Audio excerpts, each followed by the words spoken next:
بسم اللہ الرحمن الرحیم۔ اردو ریڈیو میں خوش آمدید۔ میرا نام سکینہ ہے۔ میری پیدائش پنجاب کے ایک ایسے گاؤں میں ہوئی جہاں آج کے جدید دور میں بھی بیٹی کی پیدائش کو برا سمجھا جاتا ہے۔ سارے گاؤں والے میرے ابا کے ساتھ ہمدردی جتانے آتے، لیکن ابا نے انہیں مٹھائی کھلا کر شرمندہ کر دیا۔ اماں بتاتی ہیں کہ میں ان کی شادی کے 11 سال بعد پیدا ہوئی۔ اماں ابا دونوں بہت خوش تھے۔ میرے ابا پیشے کے لحاظ سے ایک موچی تھے۔ ایک دن ان کے پاس ایک جن آیا جسے اپنا جوتا مرمت کروانا تھا۔ ابا نے جب وہ جوتا سلائی کرنا شروع کیا تو اس میں سے ایک آواز آئی جس نے ہم سب کو ہلا کر رکھ دیا۔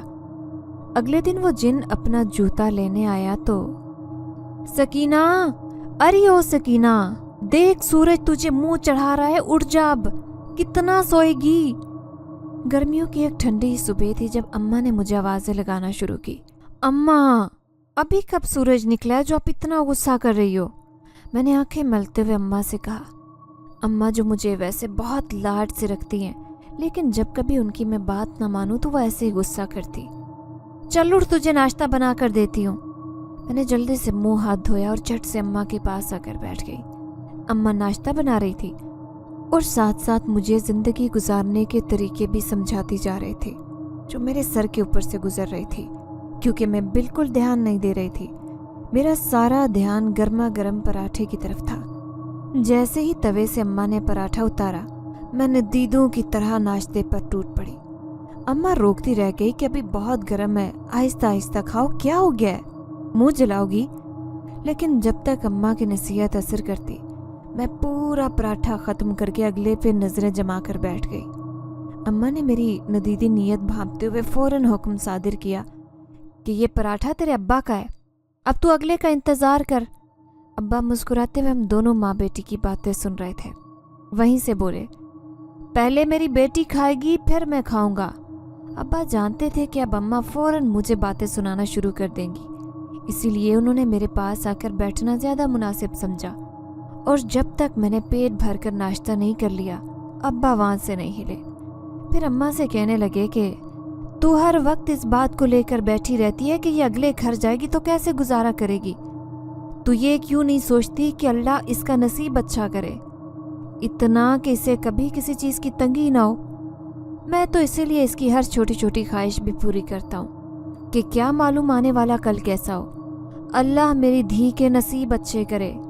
ابا نے ضد کے دل سے دعا کی جس پر اماں کا آمین کہنا مجھے دکھی کر گیا، اور میں جو کبھی بھی اماں کی اس بات کو سنجیدگی سے نہیں سوچتی تھی کہ شادی کے بعد کیسے سب سنبھالوں گی، ابا کی بات سن کر سوچ میں پڑ گئی اور فیصلہ کیا کہ آئندہ میں اماں ابا کی ہر بات مانوں گی۔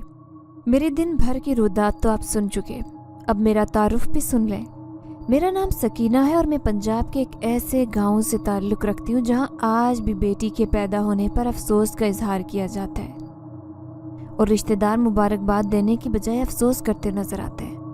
لیکن اس چھوٹے سے گاؤں کے ایک موچی نے، جس کا نام مظہر علی تھا، صدیوں سے چلی آنے والی اس روایت کو توڑ ڈالا اور اپنی شادی کے 11 سال بعد پیدا ہونے والی بیٹی کا نام سکینہ مظہر رکھا، اور افسوس کے لیے آنے والوں کی مٹھائی سے توجہ کر کے انہیں حیران اور شرمندہ کر دیا۔ لوگ جوک در جوک آتے کہ ہم بھی تو دیکھیں کہ موچی کون ہے جو بیٹی کی پیدائش پر مٹھائیاں بانٹ رہا ہے۔ ابا بتاتے ہیں کہ میری پیدائش سے لے کر 7ویں دن تک پورے گاؤں سے مسلسل لوگ آتے رہے جو کبھی مجھے دیکھتے اور پھر ابا کے ساتھ اظہار افسوس کے لیے منہ کھولنے ہی لگتا کہ ابا اس کا منہ مٹھائی سے بھر دیتے۔ سارا گاؤں حیران تھا کہ مظہر علی کو کیا ہو گیا ہے، لیکن ابا اپنی جگہ مطمئن اور سرشار تھے۔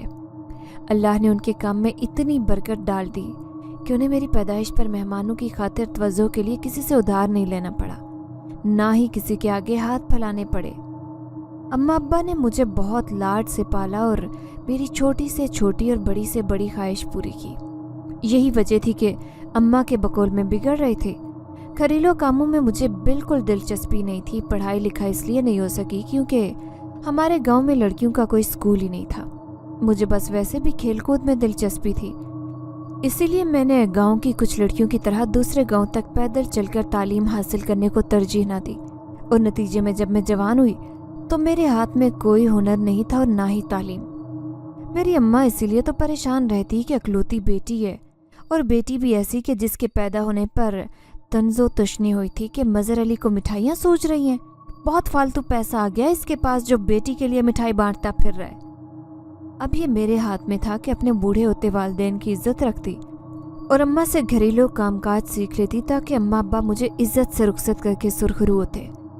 मैंने सोच तो लिया था कि अब अम्मा के साथ कामकाज में हाथ बटाऊंगी, लेकिन अभी तक मैं खुद को अपनी अजली सुस्ती और हरडरामी से आज़ाद नहीं कर सकी। शायद मैं सुधर ही जाती, लेकिन करना खुदा का ऐसा हुआ कि एक दिन अब्बा की दुकान पर एक लंबा चौड़ा आदमी अपना जूता मुरम्मत करवाने आया। मैं अब्बा के पास ही बैठी थी। उस आदमी ने जो ही जूता अब्बा को दिया, फौरन से पहले अब्बा को ये कहकर चला गया कि इसे कल तक सिलाई कर दीजिएगा। अब्बा जूता हाथ में पकड़े अभी यही सोच रहे थे कि ये बंदा पहले कभी इस गांव में नहीं देखा, ये कहाँ से आया है।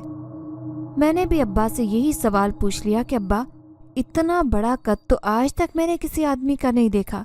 अब्बा बोले, हाँ बेटी, मैं भी यही सोच रहा हूँ कि इस बंदे को पहले कभी नहीं देखा, ये आज कहाँ से आ गया, किसी के घर मेहमान ही ना ठहराओ। चलो खैर, हम अपना काम करते हैं, जो भी होगा कल आएगा तो पूछ लेंगे। अब्बा ये कहकर जूता सिलाई करने के लिए धागा ढूंढने लगे। अभी सिलाई शुरू ही की थी कि जूते में से अचानक चीखों की आवाज़ें आना शुरू हो गई। अब्बा ने खौफ के मारे जूता दूर फेंक दिया। आवाज़ें भी साथ ही रुक गई। मैं और अब्बा हैरानी से जूता देख रहे थे। अब्बा ने हिम्मत करके दोबारा जूता उठा लिया। उन्हें लगा कि शायद उनका वहम था जो आवाज़ें उन्होंने सुनी थी, लेकिन वो वहम नहीं हकीकत थी, क्योंकि चीखों की आवाज़ मैंने भी सुनी थी। अब्बा ने दोबारा जूता सिलाई करना शुरू किया, लेकिन ये क्या, दोबारा से चीखें सुनाई दी। अब्बा परेशान हो गए और सिलाई छोड़कर जूता एक तरफ रख दिया। मुझे कहने लगे कि तुम खौफजदा ना हो और ना ही अपनी अम्मा को कुछ बताना। कल जब वो लंबा तड़ंगा बंदा आएगा तो उससे सारी हकीकत मालूम कर लूँगा। तुम फिक्र मत करो, अब मैं इस जूते को हाथ नहीं लगाऊंगा। अब्बा ने मेरी आंखों में फैलता खौफ देख लिया था, इसलिए मुझे बहलाने की कोशिश करने लगे। कुछ देर बाद अब्बा की दुकान पर जब लोगों की भीड़ हुई तो मैं घर वापस आ गई। मेरे जहन से वो आवाज़ें निकल ही नहीं रही थी। मैंने घर आकर खाना भी नहीं खाया, बल्कि ऐसे ही कंबल लपेट कर लेट गई। अम्मा बहुत हैरान हुई और मेरे पास आकर बोली कि मेरी बच्ची, खैरियत तो है जो तूने खाना भी नहीं खाया और सर मुंह लपेट कर बैठ गई है? क्या हो गया है, सब ठीक तो है ना? अब्बा ने डांट तो नहीं दिया तुझे जो ऐसे लेट गई है आकर? अम्मा ने एक ही सांस में ढेरों सवाल कर डाले। अब मैं भला उन्हें क्या जवाब देती, वो और परेशान हो जाती।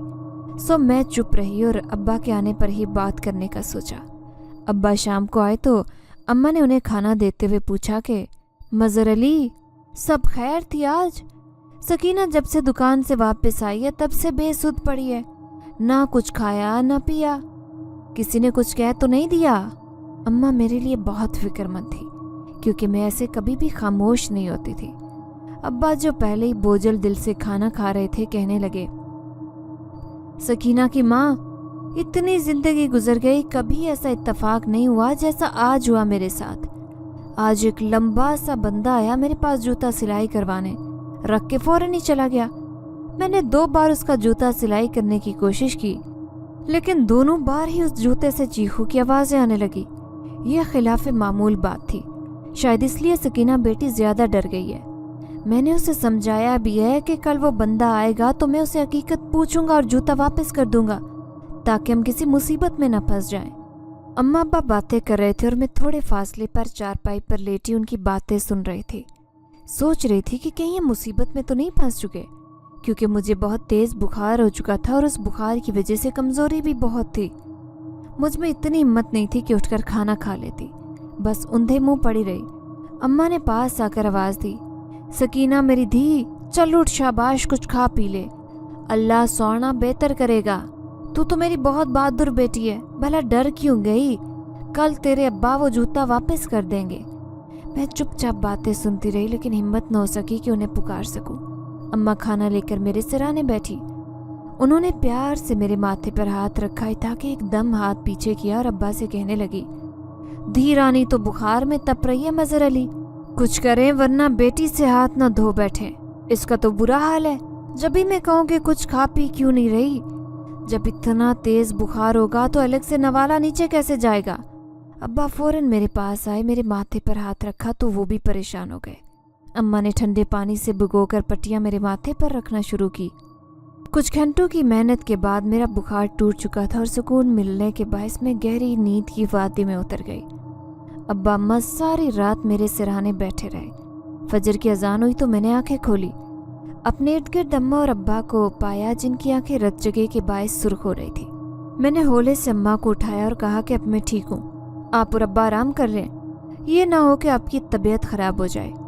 अम्मा ने ये सुना तो पहले मेरा बुखार देखा और नॉर्मल महसूस होने पर अल्लाह का शुक्र अदा किया और नमाज पढ़ने चली गई। अब्बा भी इस दौरान उठ चुके थे। हमारी बात सुनकर उनका चेहरा खिल उठा। उन्होंने भी नमाज पढ़कर दुआ के लिए हाथ उठाए। मैं कितनी खुशनसीब थी कि इतनी मोहब्बत करने वाले वालिदैन मिले जिन्हें मेरी हल्की सी खराश पर भी इतना दुख और बेचैनी होती थी कि हद नहीं। मैं दिल में शर्मिंदा थी कि अपने वालिदैन की उम्मीदों पर पूरा नहीं उतर रही। हर बार खुद से अहद करती हूँ लेकिन पूरा करने में नाकाम रहती हूँ। लेकिन ये आखिरी बार थी, आइंदा के लिए ऐसा नहीं होगा। मैंने खुद को समझाया और फजर की नमाज में मशगूल हो गई। अम्मा नमाज के बाद मामूल के मुताबिक नाश्ता बनाने चली गई और अब्बा दुकान पर जाने की तैयारी करने लगे। आज वो जूता जिसका मालिक उसे जल्दी में हमारे पास छोड़ गया था उसे वापस करना था ताकि हमारी उस बला से जान छूटे। उसमें यकीनन कोई राज छुपा था जिसे जाने बगैर सुकून का सांस नहीं लिया जा सकता था। नाश्ते के बाद जब अब्बा दुकान पर जाने लगे तो मैंने उनसे कहा कि अब्बा, मेरी तरफ से आप बेफिक्र होकर जाइए, मैं बिल्कुल ठीक हूँ, आपको मज़ीद परेशान नहीं करूँगी अब। अब्बा मुस्कुराते हुए चले गए। मैं और अम्मा भी इस इंतज़ार में थे कि कब शाम और अब्बा घर वापस आकर उस जूते से जुड़ी कहानी हमें बताएं, क्योंकि मुझे ये सब जानने का बहुत तजस्सुस था। मैंने खुद से किए अहद को निभाते हुए आज अम्मा से कहा कि घर की सफाई मैं करूँगी, आप आराम करें, रात भर की जागी हुई हैं कि थकावट में बीमार ही ना हो जाएं। अम्मा कहने लगी, नहीं मेरी धी, तू आराम कर ले, तेरी तबीयत ठीक हो जाएगी, फिर काम कर लिया करना, मैं नहीं रोकूंगी तब। ये कहकर अम्मा घर की सफाई में मसरूफ़ हो गई। मैं चुपचाप उन्हें देखती रही। फिर उनकी प्यार भरी डांट के बाद बिस्तर पर लेट गई। पता ही नहीं चला कि कब मेरी आंख लगी और जब आंख खुली तो मैं पसीने में भीगी हुई थी। अम्मा कहने लगी, तुम ख्वाब में डर गई थी और मुझे ज़ोर से पुकार रही थी, इसीलिए मैंने तुम्हें उठाया ताकि तुम्हारे ख्वाब का जोर टूट जाए। अम्मा पूछ रही थी कि तुमने क्या ख्वाब देखा, तो मैं खामोश हो गई। मैंने अम्मा से पूछा कि क्या जिन्नात का वाकई वजूद है? तो अम्मा कहने लगी, हाँ बेटी, कुरान करीम में बाकायदा जिक्र है जिन्नात का, लेकिन तू क्यों पूछ रही है? अम्मा फिक्रमंद हुई। मैंने उन्हें कहा कि फिक्र करने की ज़रूरत नहीं है, बस ख्वाब में जिन्नात देखे थे जो शायद इस सबब नज़र आए कि कल से मेरे दिमाग से वो जूता नहीं निकल रहा। तुम परेशान न हो मेरी बच्ची, तुम्हारे अब्बा आज उसका राज उगलवा कर रहेंगे, अल्लाह सब खैर करेगा। तुम्हें खाने के लिए कुछ दूं? अम्मा ने पूछा। मैंने जवाब दिया कि नहीं अम्मा, अभी दिल नहीं कर रहा, अब्बा आएंगे तो साथ ही खा लेंगे, अभी रहने दे, शाम हो चली थी, मेरा वक्त नहीं गुजर रहा था, क्योंकि मुझे आज सुबह ही अब्बा की वापसी का शिद्दत से इंतज़ार था। जैसे ही मगरिब की अजान हुई हम दोनों ने दरवाजे की तरफ देखा कि अब्बा आने ही वाले थे। अजान मुकम्मल हुई लेकिन दरवाजे पर दस्तक नहीं हुई। आज जितना इंतज़ार था उस कदर तवील होता जा रहा था। अब्बा इशा की नमाज के बाद घर आए थे। अम्मा ने उन्हें खाना दिया और साथ ही सवाल पूछ लिया कि आपको इतनी देर कहाँ लग गई? हम दोनों कब से आपके इंतज़ार में बैठी हैं। अब्बा कहने लगे, मैं खाना खा लूँ फिर बताता हूँ। अब्बा खामोशी से खाना खाने लगे। अम्मा ने मुझे भी खाना दिया जो मुझसे खाया नहीं गया। अब्बा देख रहे थे, कहने लगे, सकीना मेरी बच्ची, पहले तू रोटी खा ले, मैं फिर तुझे तफसील बताता हूँ, घबराने की कोई बात नहीं है। मैंने अब्बा के कहने पर 2-3 नवाले हलक में उतारे और उनके फारिग होने का इंतज़ार करने लगी। अब्बा ने खाना खा लिया तो अम्मा को मुखातिब करके कहा, अरे नेक बख्त, सकीना पर चारों कुल और आयतुल कुर्सी पढ़कर फूंक दे, یہ جنات کی نظروں میں آ گئی ہے، کہیں وہ اسے کوئی نقصان ہی نہ پہنچا دے۔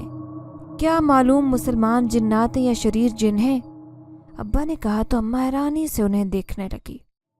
ابا بولے، یہ تو مجھے علم نہیں کہ جنات مسلمان ہیں یا کافر، لیکن بس اتنا جان پایا ہوں کہ ایک بار جو بندہ ان کی نگاہ میں آ جائے یہ اس کا پیچھا نہیں چھوڑتے، اسی لیے تم سے کہہ رہا ہوں کہ اس کا بہت خیال رکھنا، اسے ہر وقت آیت الکرسی کے حصار میں رکھنا ہے، صبح شام ہر روز اسے گھر سے باہر نکلنے مت دینا، اس کی سہیلیوں کو گھر ہی بلا لیا کرنا، ہم سے جتنا ہو سکتا ہے ہم خیال رکھیں گے اپنی دھیرانی کا، باقی اللہ سونے کی مرضی، جو وہ چاہے کر سکتا ہے، تو بس اس سے ذکر نہ کرنا، پریشان ہو جائے گی۔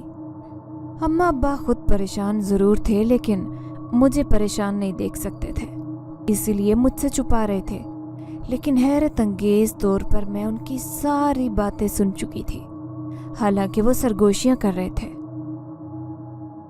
مجھے خود نہیں معلوم کہ مجھ تک ان کی آواز کیسے پہنچی، کیونکہ اس سے پہلے جب بھی وہ ہلکی آواز میں بات کرتے تھے تو مجھے سنائی نہیں دیتا تھا، اور میں اماں ابا سے اکثر اسی بات پر خفا ہو جایا کرتی تھی کہ یہ مجھے بات کیوں نہیں بتا رہے، لیکن آج ایسا نہیں ہوا تھا۔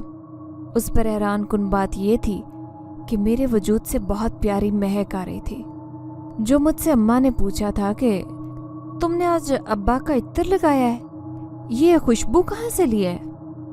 میں خود بھی حیران تھی کیونکہ میں نے تو کچھ بھی نہیں لگایا تھا، پھر خوشبو پتہ نہیں کیوں آ رہی تھی میرے پاس سے۔ خیر، میں نے اماں سے کہا کہ مجھے نیند آ رہی ہے اور کروٹ لے کر سو گئی۔ اب یہ اماں ابا کی باتوں کا اثر تھا یا واقعی کچھ ایسا ہوا تھا کہ گہری نیند میں جانے کے بعد ایک خوبصورت آبشار دیکھی جو پہاڑوں کے دامن میں تھی اور تا حد نگاہ سبزہ ہی سبزہ تھا۔ میں نے زندگی میں پہلی بار ایسی خوبصورت جگہ دیکھی تھی۔ میں شاید یوں ہی اس حسین جگہ کی سیر کرنے میں خود کو تھکاتی رہتی اگر مجھے اماں کی تیز آواز نے گہری نیند سے نہ جگایا ہوتا۔ میں آنکھیں ملتے ہوئے اٹھی اور گھبرائی ہوئی اماں سے پوچھا کہ کیا ہوا ہے، وہ اتنی گھبرا کیوں رہی ہیں؟ اماں نے میری طرف اشارہ کیا اور انتہائی پریشانی سے کہنے لگی کہ تم خواب میں ڈر گئی تھی، شاید تم مجھے اور اپنے ابا کو پکار رہی تھی، میں نے اس لیے تمہیں گہری نیند سے جگایا کہ کہیں تم خوف کی وجہ سے دوبارہ بیمار نہ ہو جاؤ۔ اب اگر اٹھی گئی ہو تو چلو آؤ نماز پڑھتے ہیں۔ میں حیران پریشان سی اماں کے پیچھے چل دی کیونکہ میں نے خواب میں کوئی ڈراؤنی چیز نہیں دیکھی تھی بلکہ حسین مناظر ہی دیکھ رہی تھی جب آنکھ کھلی تھی۔ ابا مقررہ وقت پر دکان چلے گئے تھے۔ گھر میں ہمیشہ کی طرح میں اور اماں اکیلے تھے۔ دوپہر کے قریب دروازے پر دستک ہوئی۔ اماں نے دروازہ کھولا تو سامنے وہی لمبا سا بندہ کھڑا تھا۔ اس نے اماں سے اندر آنے کی اجازت مانگی جو اماں نے تھوڑی پریشانی کے ساتھ دے دی کیونکہ اماں نہیں چاہتی تھی کہ دروازے پر کوئی تماشا بنے۔ اماں جانتی تھی کہ یہ وہی جن ہے جو اس دن ابا کو جوتے سلائی کرنے کے لیے دے گیا تھا۔ اماں نے اسے بٹھایا اور آنے کا مقصد پوچھا تو وہ کہنے لگا، آپ میری آمد سے کچھ خوش نہیں لگ رہی، بلکہ یوں لگ رہا ہے کہ میرا آنا آپ لوگوں کو کافی ناگوار گزرا ہے۔ بہرحال مدعے پر آتے ہیں۔ میرا نام حسین ہے اور میں مسلمان جنات کے ایک بڑے قبیلے سے تعلق رکھتا ہوں۔ میں جس دن جوتا مرمت کروانے کے لیے دینے گیا تھا اس دن آپ کی بیٹی بھی وہیں موجود تھی جو غالباً جوتے سے آنے والی آوازوں کی وجہ سے ڈر گئی ہے۔ میں اپنی غلطی کی معافی مانگنے کے لیے آیا ہوں کیونکہ اس جوتے میں نے شیطان جن کو قید کیا تھا تاکہ اسے سزا مل سکے۔ اس نے ہمارے قبیلے کی رہائش کے قریب شرارت کی تھی، میں بس اسے اس کے شرارت کی سزا دینا چاہتا تھا، اس لیے جوتے میں بند کر کے یہاں مرمت کے لیے دینے چلا آیا اور جوتا رکھ کر فوراً اس لیے چلا گیا کیونکہ میں نے آپ کی بیٹی کو دیکھ لیا تھا۔ میں نہیں چاہتا تھا کہ وہ میرے بے ڈھنگے سے وجود کو دیکھ کر پریشان ہو کیونکہ میرا قد عام انسانوں سے بڑا ہے، قد و قامت سے عجیب لگتا ہوں، پھر میرا حلیہ بھی ایسا تھا تو یقیناً آپ کی بیٹی ڈر گئی ہوگی۔ جن نے اپنی بات مکمل کی تو اماں کہنے لگی، ڈر تو وہ واقعی گئی ہے لیکن मैं कैसे आपकी बात पर यकीन कर लूं कि आप उसे ठीक कर देंगे, क्योंकि उस दिन के बाद से सकीना का बुखार नहीं उतरा और ये ख्वाब में डर जाती है। ना कुछ खा रही है, ना पी रही है, ना ढंग से बोल रही है, और तो और उसके पास से पुरस्रार किस्म की खुशबू आ रही है जो पहले कभी उसके पास से नहीं आई। हम परेशान ना हो तो क्या करें? वो जिन कहने लगा, बज़ाहिर ऐसे महसूस होता है कि उस शैतान जिन ने आपकी बेटी की आवाज़ गुम कर दी है। ये सब यकीनन उस जूते में से आने वाली चीखों की आवाज़ की वजह से हुआ है। अगर आप बुरा ना माने तो मैं आपकी बेटी को अपने मस्कन पर ले जाकर उसका इलाज करवा सकता हूँ। मेरे बाबा जो हमारे कबीले के सरदार भी हैं, वो इसका इलाज कर सकते हैं। अम्मा सोच में पड़ गई, क्योंकि उन्हें उस पर एतबार नहीं था। वैसे भी अब्बा ने सख्ती से मना कर रखा था कि मुझे बाहर ना निकलने दिया जाए, लेकिन परेशानी अब ये भी थी कि जिस जिन की वजह से मेरा बाहर जाना अब्बा मना करके गए थे, वो जिन तो घर में मौजूद था। अम्मा को सोच में गुम देखकर जिन ने कहा कि आप परेशान ना हो, मैं आपके शोहर से इजाज़त लेकर ही आपके घर में दाखिल हुआ हूँ, वो भी आते होंगे। अभी ये बातें हो ही रही थी कि अब्बा भी घर में दाखिल हुए। उन्होंने अम्मा से पूछा कि आपने इस जिन की मेहमान नवाजी भी की है या बस ऐसे ही बातें किए जा रही हैं? अब्बा खुशगवार मूड में लग रहे थे। अम्मा ने उन्हें बताया कि ये जिन हमारी बेटी को अपनी दुनिया में लेकर जाना चाहता है, हम इस पर कैसे एतबार कर लें? अब्बा बोले, मैंने इसका एक हल निकाल लिया है। हम भी इस जिन के साथ इसकी दुनिया में जाएंगे, हमारी बेटी का इलाज भी हो जाएगा और हम भी जिन्नात की दुनिया से वाकिफ हो जाएंगे।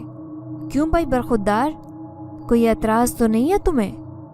नहीं भला, मुझे क्यों एतराज़ होगा बुजुर्गवार?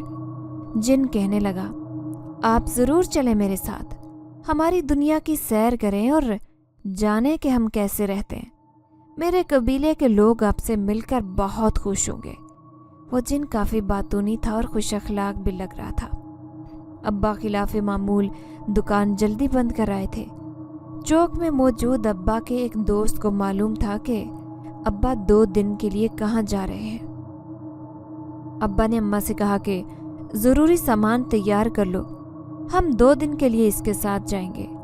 वो जिन अम्मा अब्बा को तैयारी करते देखता रहा और जब तैयारी मुकम्मल हो गई तो कहने लगा, आपने तो सिर्फ 2 दिन के हिसाब से तैयारी की है, जबकि आपके लिए ये सफ़र ही 2 दिन का होगा कम अज़ कम। अब्बा हैरान हुए, फिर अम्मा से कहा कि भली 1 हफ्ते के लिए कपड़े रख ले। अम्मा ने ज़रूरी सामान समेटा और चलने के लिए तैयार हो गई। यूँ हमारा छोटा सा काफिला अपनी मंजिल की तरफ रवां दवां हुआ। रास्ते में छोटे छोटे पड़ाव के बाद हम बिलाखिर 2 दिन के सफ़र के बाद अपनी मंजिल पर पहुंच ही गए। इतनी खूबसूरत जगह देखकर तो अम्मा अब्बा दंग ही रह गए। मैंने ये जगह पहले ही ख्वाब में देख ली थी, इसलिए मुझे कोई हैरानी नहीं हुई। वैसे भी मुझे अंदाज़ा था कि ख्वाब में मुझे उसी तरफ इशारा दिया गया है। 2 दिन के मुसलसल सफ़र की वजह से हम बहुत थक गए थे। वो जिन जो मैं अपने साथ लेकर आया था कहने लगा कि हमारा मस्कन इस पहाड़ के पीछे है, लेकिन आपकी हालत देखकर लग रहा है कि आप आज मज़ीद सफ़र नहीं कर सकते, इसलिए आप आज रात यहीं गुजार लें, मैं आपके लिए बंदोबस्त कर देता हूँ। फिर उसने दरख्तों की ओट में हमारा खैमा नस्ब किया और आग जलाई। कुछ ताज़ा फल हमें पेश किए और ये सब कुछ आन की आन में हो गया। हम सफ़र से थक तो वाकई बहुत गए थे, इसलिए फल खाकर सोने के लिए लेट गए। जिन ने हमें कहा कि आपको परेशान होने की ज़रूरत नहीं है, ये हमारा इलाका है, उम्मूमन शैतान जिन्नात यहाँ से दूर ही रहते हैं, अब बेफिक्र रहिए, सुबह इंशाअल्लाह हम अपने मस्कन में पहुँच जाएंगे।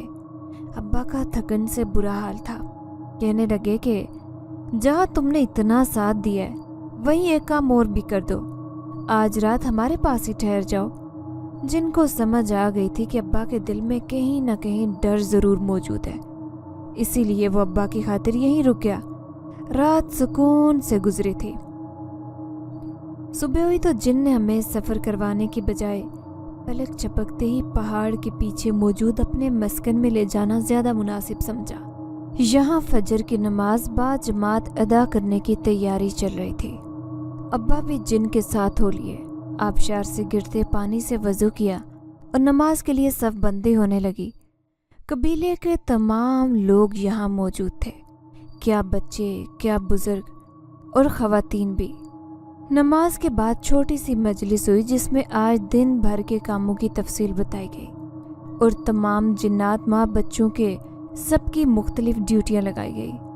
मुझे ये सब कुछ देखने में बहुत अच्छा लग रहा था। काश ऐसा कोई निज़ाम इंसानों में भी होता कि अल्लाह की इबादत को बोझ समझे बगैर बखुशी कबूल किया जाता और अपने छोटे बड़े मसाइल के लिए मस्जिद में ही मजलिस लगाई जाती, तो आज मुआशरा कितनी अखलाकी बीमारियों से दूर रहता। मैं अपनी धुन में मगन सोच रही थी कि कितना खूबसूरत मंजर है, काश इंसान भी ऐसे हो जाए। लेकिन सब ख्वाहिशात पूरी हों ये ज़रूरी तो नहीं है। अब मस्जिद में हमारी आमद को मौजू बनाया गया था। जिन्नात काफ़ी दिलचस्पी से हमारे मसले को सुन रहे थे और फिर तजावीज़ मिलना शुरू हो गई। थोड़ी देर सबसे तजावीज़ लेने के बाद जिन्नात के सरदार ने फैसला सुनाया कि शैतान जिन्नात को अपने मस्कन से दूर रखने के लिए जिस हद तक जाना पड़ा जाएंगे और अपने मेहमानों की तवज्जो और हिफाजत में कोई कसर नहीं छोड़ी जाएगी। मजलिस के बाद तमाम जिन्नात अपने कामों को निपटाने में मसरूफ़ हो गए। मैं, अम्मा और अब्बा उस प्यारी सी जगह की सैर करने में मसरूफ़ हो गए। इतने खूबसूरत मनाजिर हमने सारी ज़िंदगी नहीं देखे थे। हम तीनों अपनी बातों में मगन थे। पता ही नहीं चला कि कब हमारा पाँव एक दरख्त की शाख में अटका और हम झटके से दूर जा गिरे। यही हमसे गलती हो गई थी, क्योंकि हम अनजाने में वो सरहद उबूर कर चुके थे जिसके पार शयातीन का कब्ज़ा था। अम्मा, अब्बा और मैं ये देखकर हैरान रह गए कि ये जगह बिल्कुल वीरान थी और दरख्तों के पत्ते ना होने के बराबर थे। हालांकि दूर से देखने में ये सारी जगह हमें एक जैसी ही लगती थी। अब हमें असल परेशानी हुई। अब्बा बोले, कहीं हम गलती से शयातीन जिन्नात की हदूद में तो नहीं दाखिल हो गए। अम्मा ने कहा, इस बस्ती की वीरानी और उजाड़ हालत देखकर तो यही लगता है। अम्मा, मुझे तो बहुत डर लग रहा है, कहीं कुछ गड़बड़ ना हो जाए।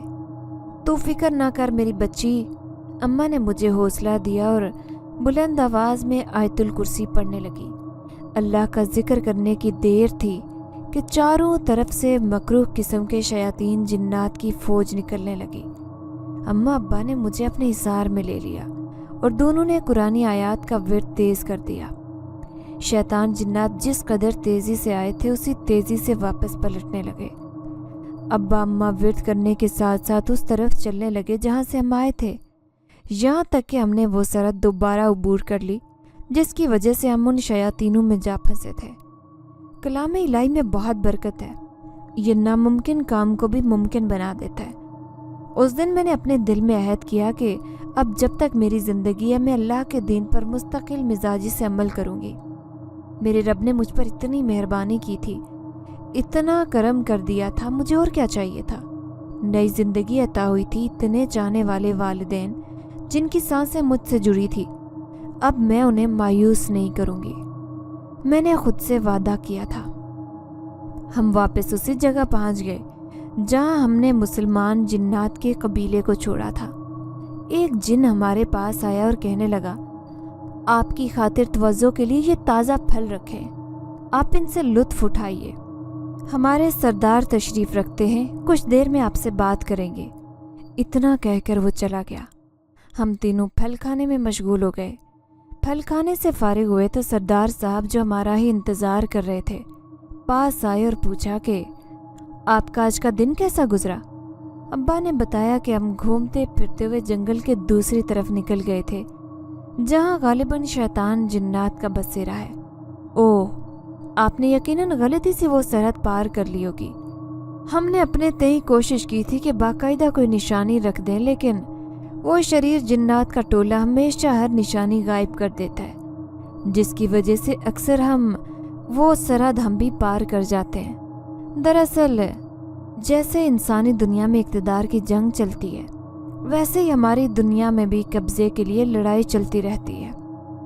آپ کو کوئی نقصان تو نہیں پہنچایا انہوں نے؟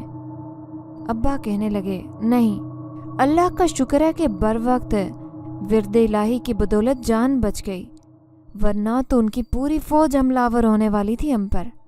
ہاں، چلے الحمدللہ کہ اللہ نے آپ پر کرم کیا، سردار جن نے کہا، اور ساتھ ہی ایک انگوٹھی ابا کے ہاتھ میں پکڑا دی۔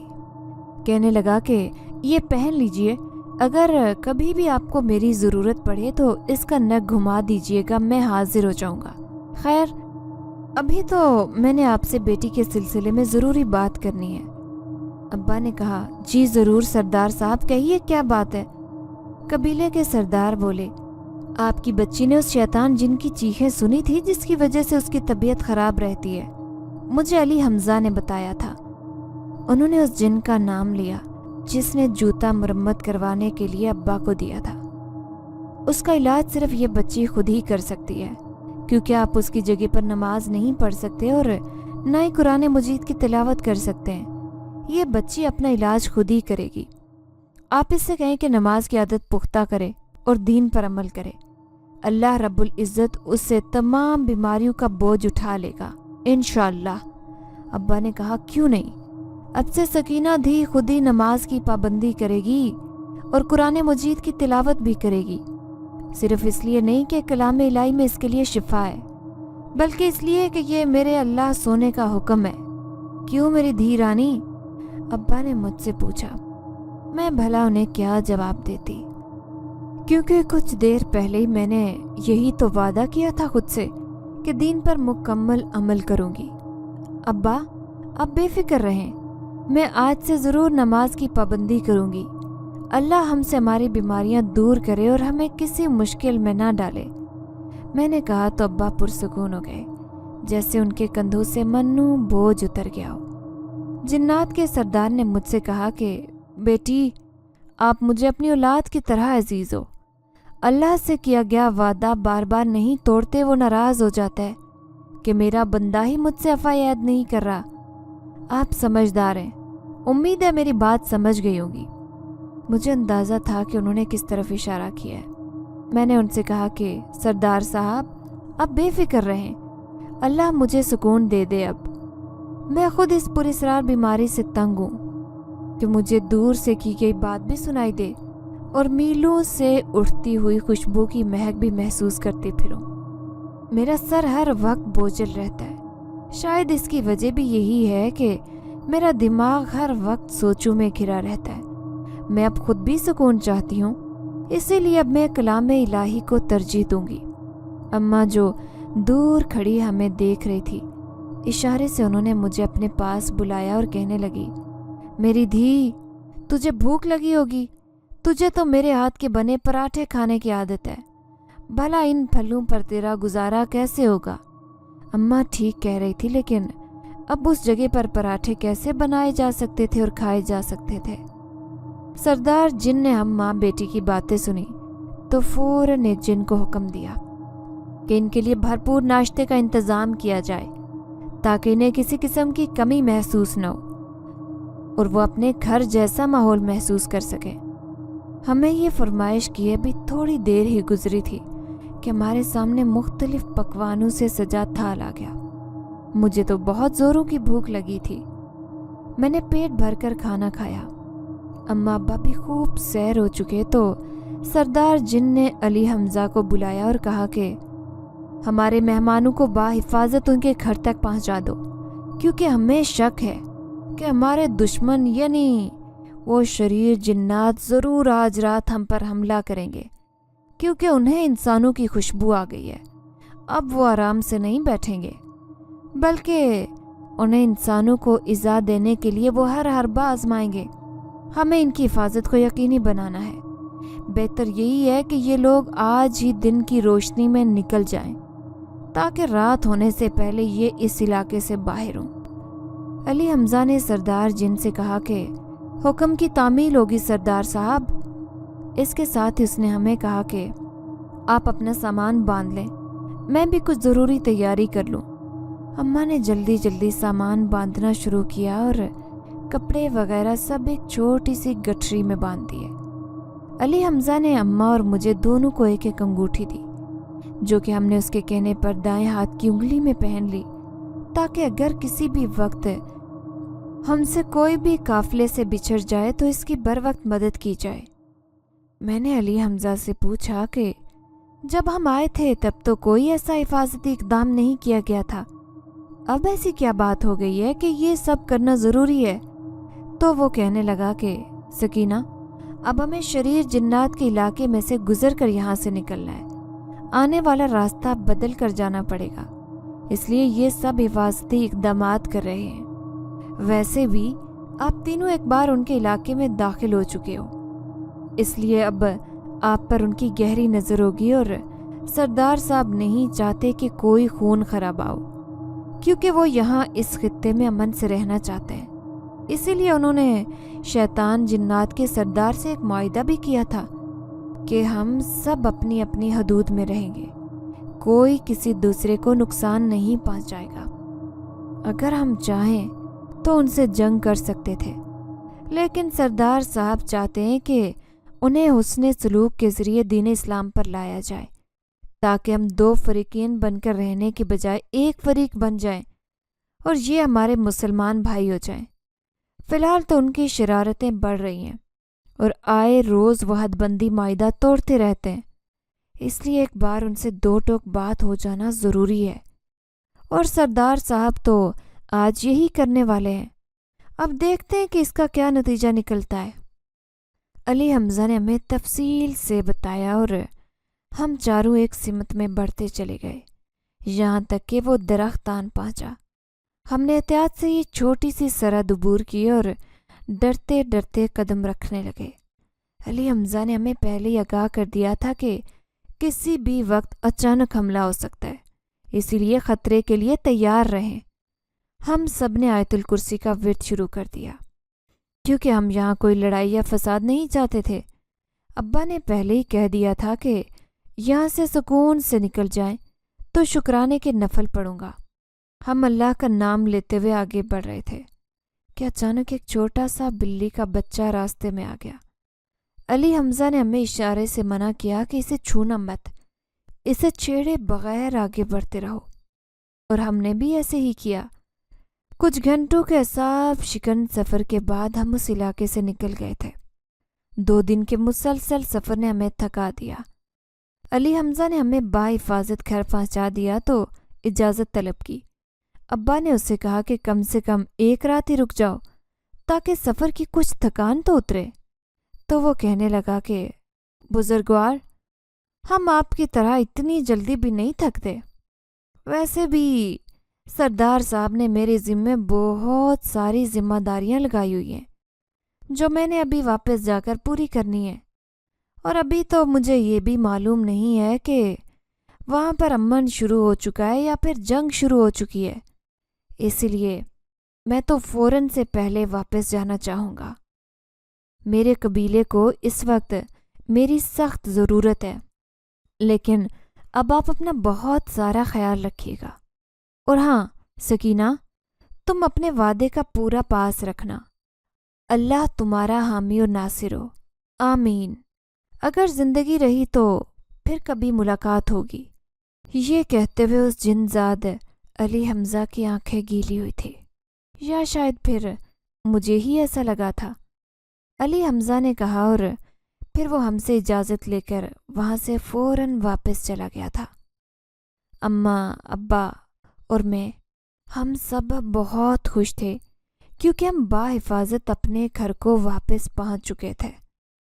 हम तीनों के पास अब जिन्नात की जानिब से दी गई वो अंगूठियाँ बतौर निशानी मौजूद थी, और ये ताकीद भी हमें बतौर ख़ास की गई थी कि सिर्फ़ अशद ज़रूरत महसूस होने तक ही उनका इस्तेमाल किया जाए। हमने भी अब वो अंगूठियाँ उतार कर एक संदूक में महफूज कर ली थी अच्छे तरीके से, और फिर हम अपनी रोज़मर्रा की ज़िंदगी गुजारने लग गए थे। बस अब फ़र्क ये रह गया था कि अब अम्मा अब्बा के साथ साथ मैं भी नमाज اور قرآن پاک کی تلاوت باقاعدگی سے پابندی سے کرتی تھی اور دین کے احکامات پر عمل کرنے کی اپنی پوری کی پوری کوشش کرتی تھی۔